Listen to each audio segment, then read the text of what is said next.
એટલે આપણા ઋષિમુનિઓને ખબર છે કે જ્યાં સુધી વ્યક્તિને કોઈ ક્રિયા પરત્વેની ગંભીર એનું મહત્વ ન ખબર પડે, એની ઇમ્પોર્ટન્સ ન ખબર પડે, એનું મહાત્મય ન ખબર પડે, ત્યાં સુધી વ્યક્તિની એ ક્રિયા પ્રત્યે ગંભીરતા આવતી નથી.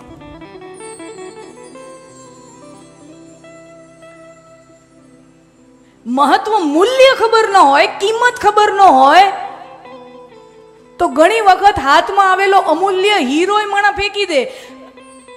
આપણને ખબર છે સોનાની ધાતુ કોને કહેવાય, હીરો કોને કહેવાય, ડાયમંડ કોને કહેવાય. સોનાનો ભાવ 90,000 પહોંચી ગયો, 95,000 પહોંચી ગયો.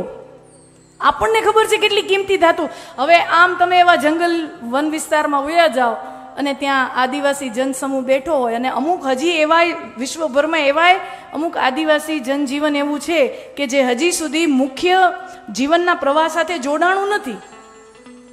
ત્યાં મોબાઈલ નથી પહોંચ્યો, ટેકનોલોજી નથી પહોંચી, ઇન્ટરનેટ નથી પહોંચ્યું. હજી એ પોતાની એ જ પૂર્વ પારંપરિક જે પરિસ્થિતિમાં જીવતા આવ્યા છે હજારો વર્ષોથી, એ જ સ્થિતિમાં જીવી રહ્યા છે.